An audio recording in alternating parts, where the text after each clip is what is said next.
Hey, this is Sean again, and sorry I've been a little bit busy with classes, but I just want to do another quick teardown. I guess I've been on a roll with taking apart various gaming systems and whatnot, so might as well keep doing what I'm doing.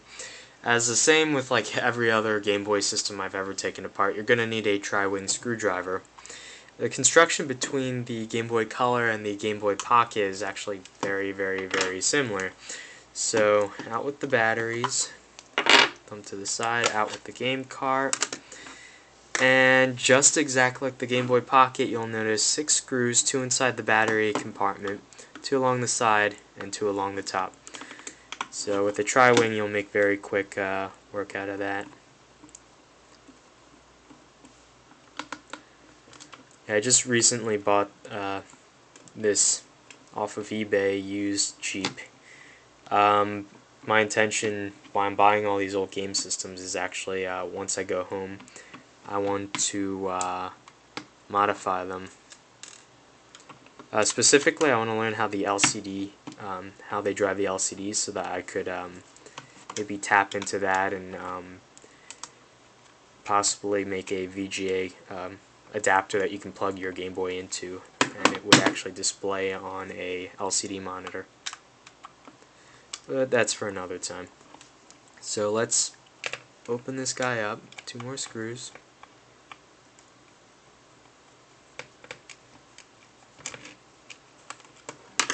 Okay.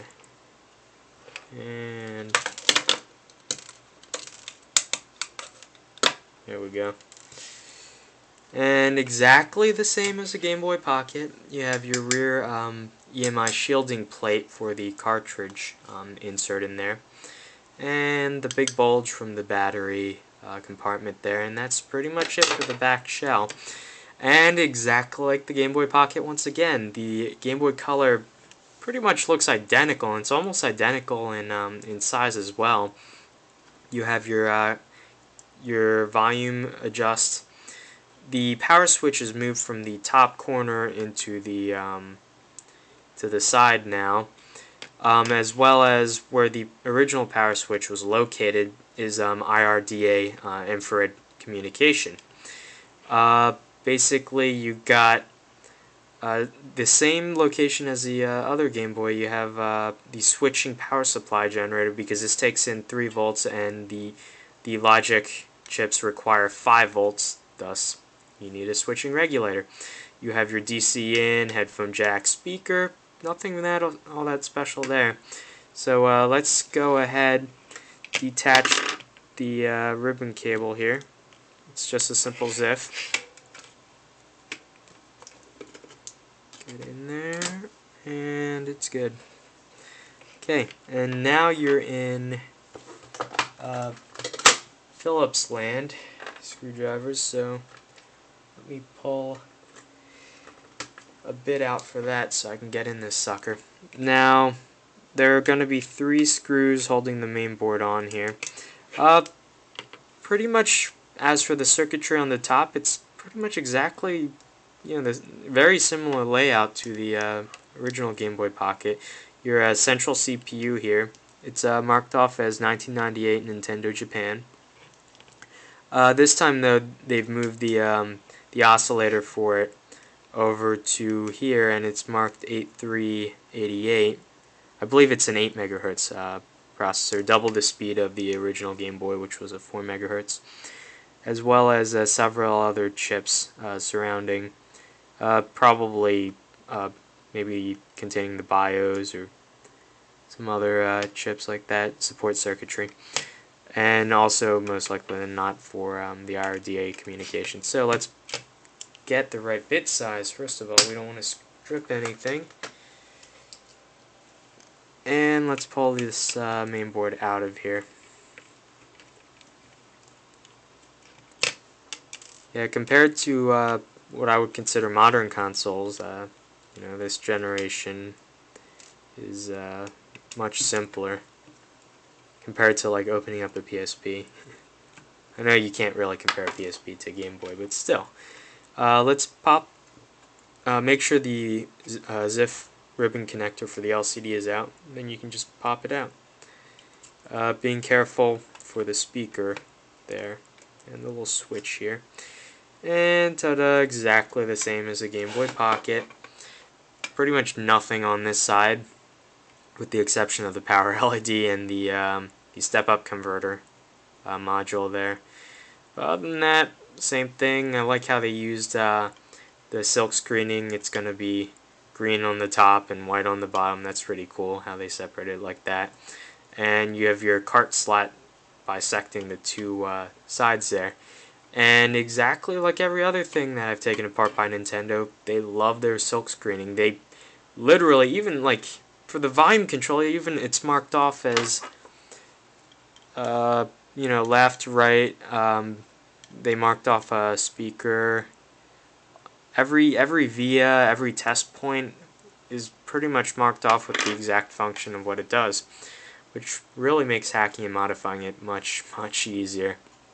Okay, that's pretty much all that's interesting with that. Exact same construction with the rubber backing with the carbonized pads. You know, your D-pad just sits in there, and they're keyed so that they go in the right direction. And just gonna quickly, carefully try to pop out the LCD. I've done this before, I don't want to damage it.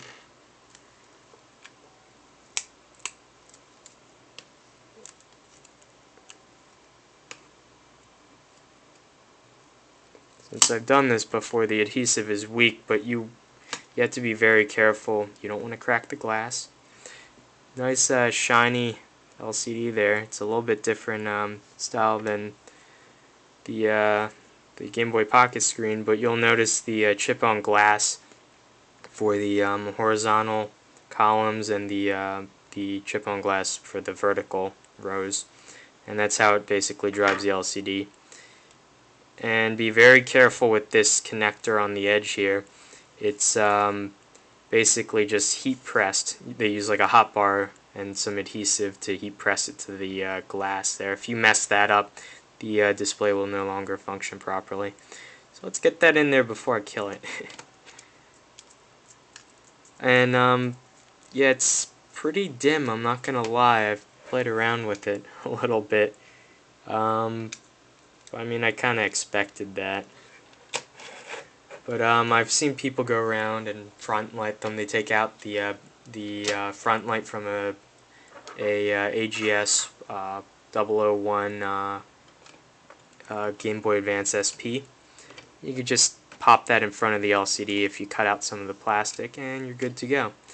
So I guess let's just pop this back together.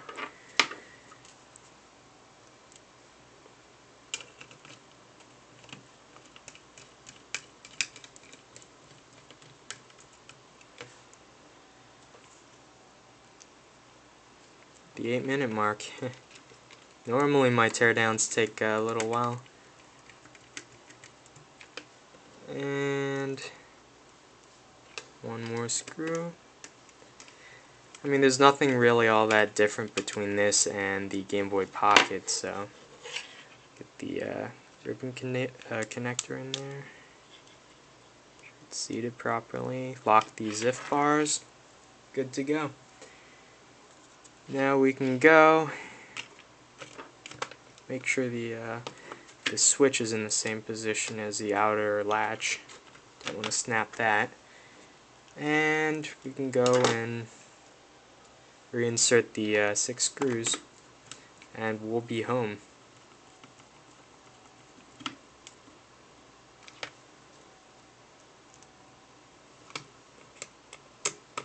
I remember when this first came out, the Game Boy Color.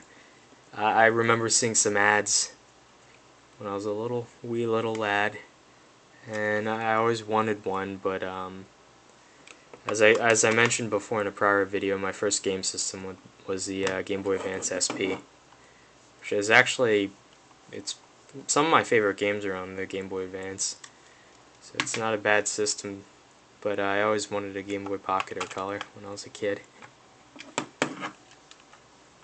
Careful not to strip the screws as they go in. crud. Sorry. I hate tri-wing screws. The bane of my existence. Almost hate them as much as the security screws.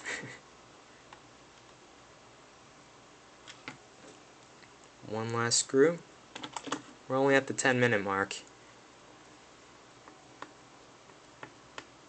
And we're together now. Pop in the game. Legend of Zelda DX. Link's Awakening, awesome game. And turn it on, kind of hard to see. Oh. This is why you should really check things kind of before you take everything apart. Yeah, I must have not seated the LCD connector properly because nothing on the screen. One sec. Sorry about that. I reseated the LCD connector, made sure it was inserted and working. And as you can see, despite the really dim image, you can kind of see it. See that everything works. And there you go. You know, just because this video is a little bit shorter, I'm gonna go ahead and tear apart some old game carts that I have lying around, just for comparison. Let's see.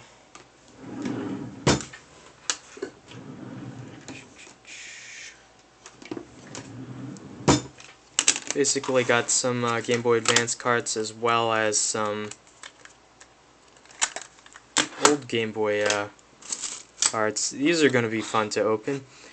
They contain the annoying, dreaded security screw.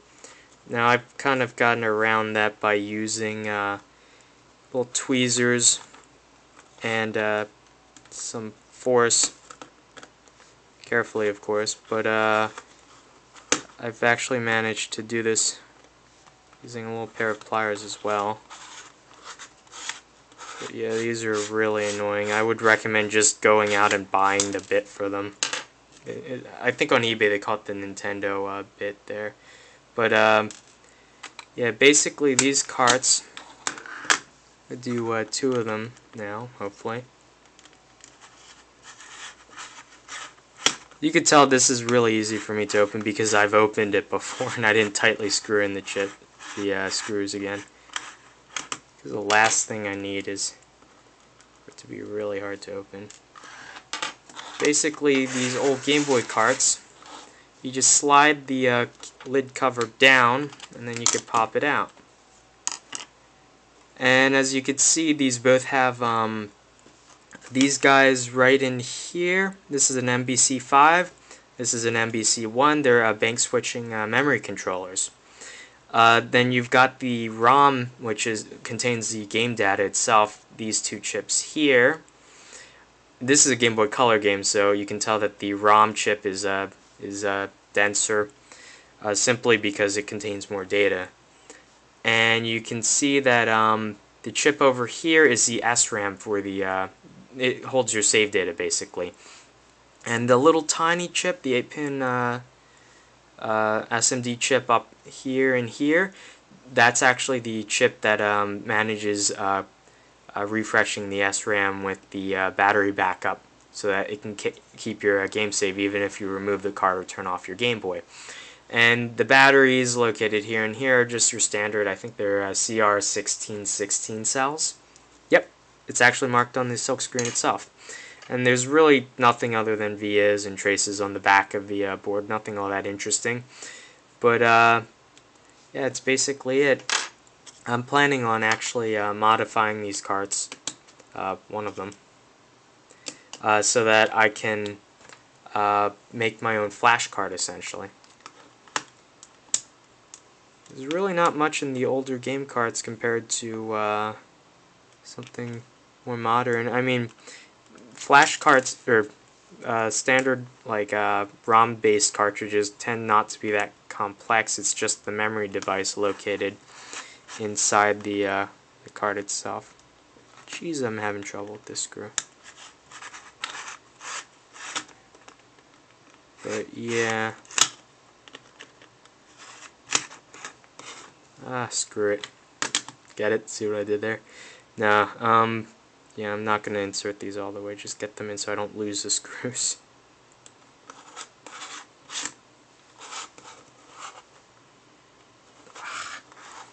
Just do yourselves a favor if you're going to be repairing old game systems that use these security screws. Just get yourself a bit. Because I left mine at home, so pain in the butt. Luckily, the newer Game Boy Advance carts, you can use your handy-dandy tri-wing screwdriver to get these in and out. Just much easier. Oops, don't want to lose that.